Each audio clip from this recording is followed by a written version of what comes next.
Ayan guys, at si nanay po ay hatid ako sa tabing kalsada. Sino yun, Teo?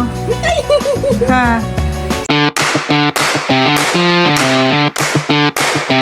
Hi guys, welcome po sa akin channel.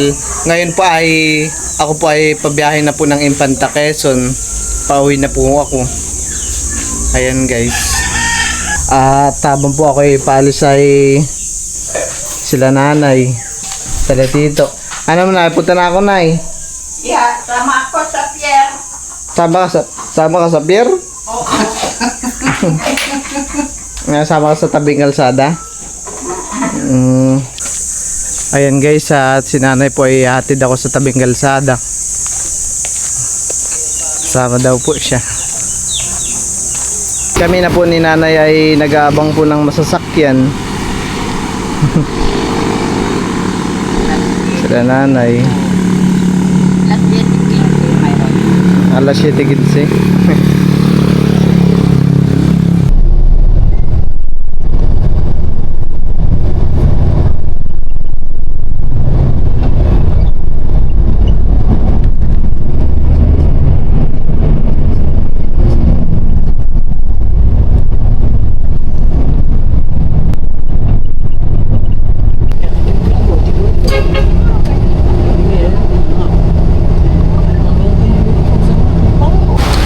Ayan guys, at kami po nandito na sa palengke ng Sampaloc, sa barangay 407 po.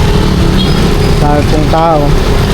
Ako po sana ibibili ng Dunkin Donut, yung minut ay sarado naman. Akala ko po yung sarado yung Dunkin Donut, yung katabi po pala yung sarado. Kaya po tayo bibili po muna ng pasalubong.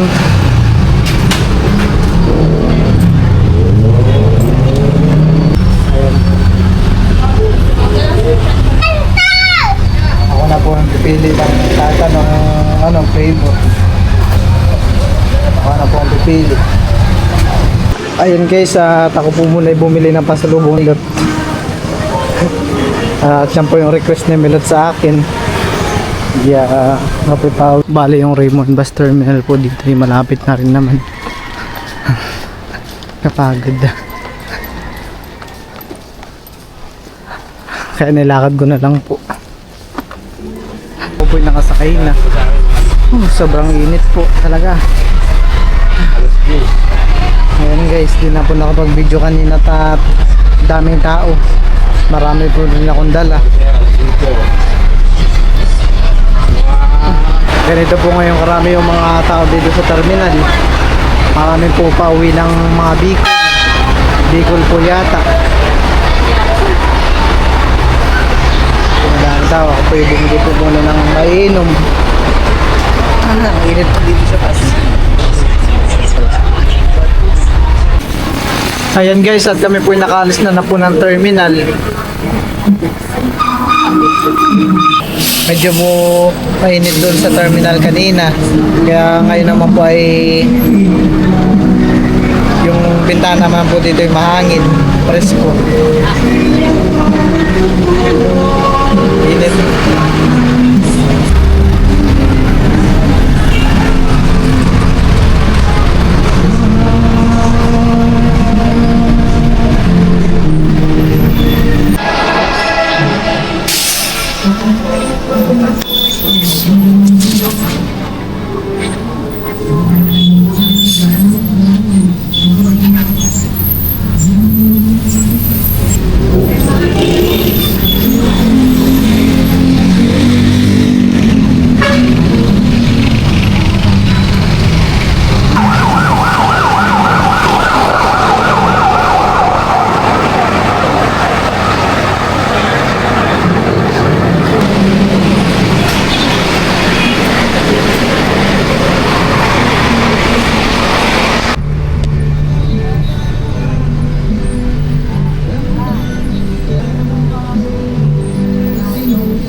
Stop over po muna kami dito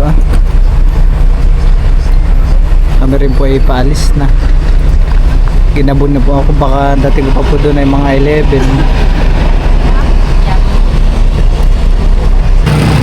At ayan po, bali ako po ay pauwi na. Ako po ay kakasakay lang po sa tricycle.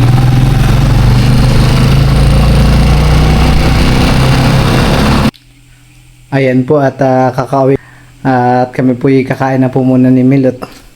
Ito pong kanyang pasalubong donut. Wow, thank you so much. Ako pa nga, akala ko ay kumain ka na, hinihintay mo pala ako. Ito na po yung pasalubong po ni Bal. Wow. Ay, ikaw. Patikin. Wow. Balikan ka na naman Paglagay ng mga tubig sa chup. Kiss. Ma. Di mo na alam may kiss.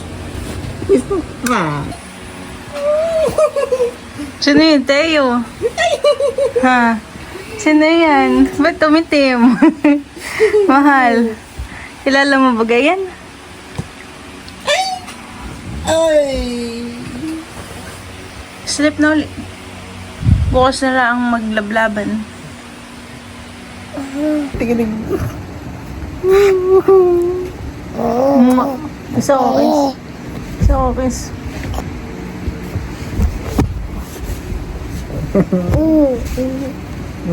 Tingin.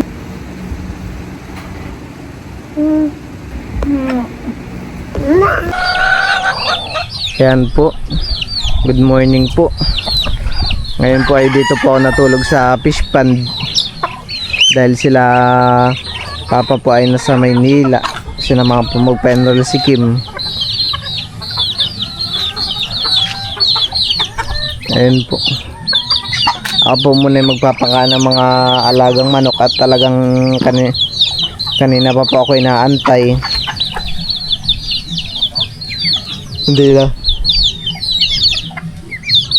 Hindi lang po pala manok, pati mga pato. Ayan po. Tinutukan na po nila ako. Ano, gutom na kayo? Dito kayo. Ayan po at sila ay sobrang dami po. Wala.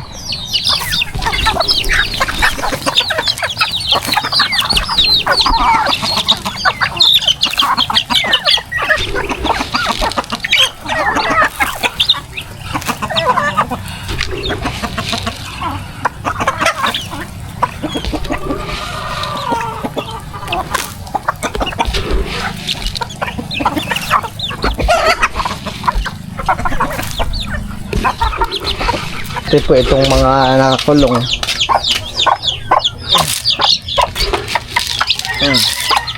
Wala na kayong tubig. At pati po itong mga sa likod ng bahay. Lahat po yan. Papakainin.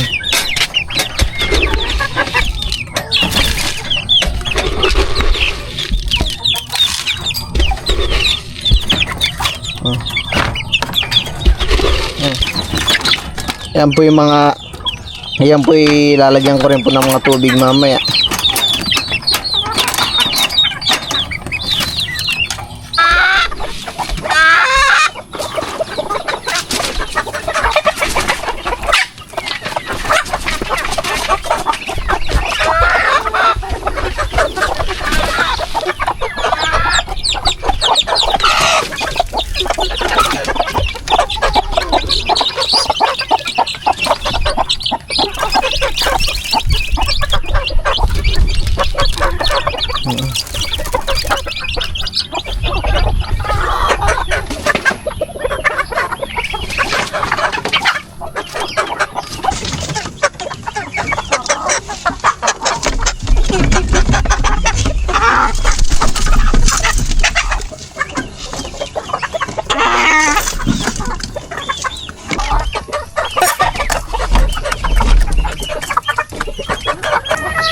Ayan po at kanya-kanyang kain na po.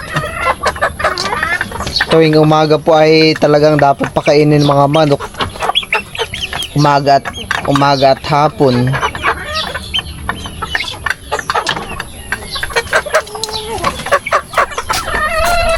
Yan ay siguro ay uhaw.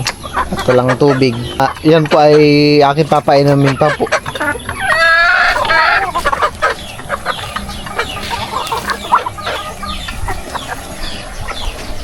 At akin nilagyan na po muna yung mga tubigan nila. Dito po yung malaking pato. Tubig. Tubig kayo.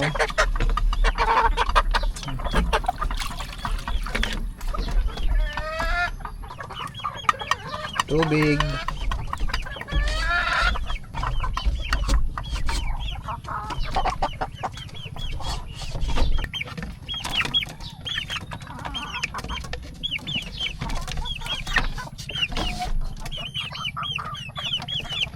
At ayan po, sakto naman po ay yung mga isda ay naabangan na po ako. Naantay na po nila ako.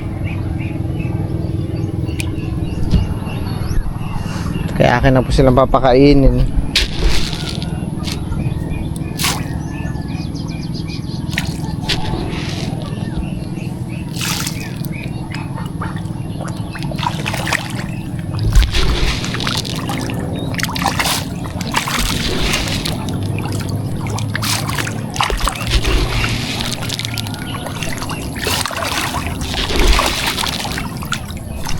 Kain kayo madami.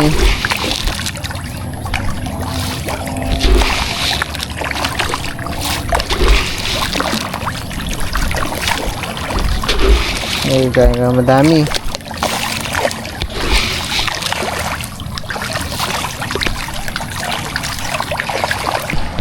Dito rin po ay marami ding bangos.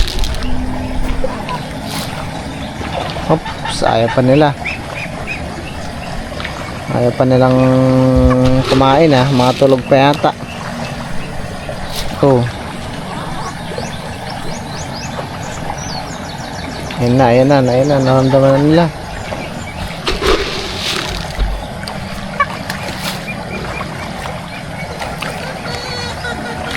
Ayan na.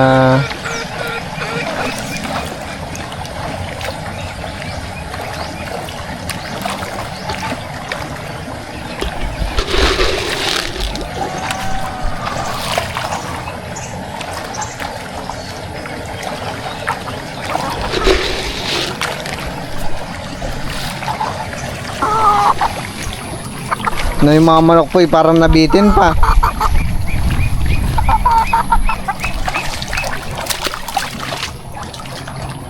Dito.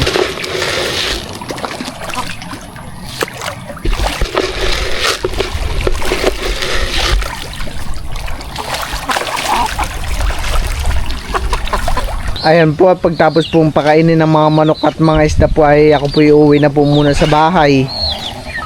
Gawa po ng sila Milot po si Teo ay nandun, wala pong kasama sa bahay. Kaya po kayo uwi na. Ako po ibabalik ulit mamayang tanghali or hapon. Papakain po ng mga limango. At ayan po, bali ayan po, at kasama ko na po si Teo.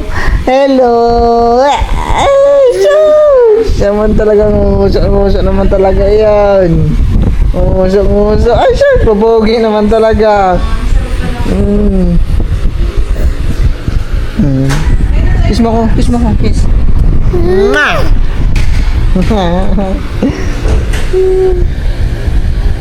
Ayan po, makulit po yan. Makulit po yung bata na yan. Ay, sus! Di pa po naliligo. Liliguan pa lang po.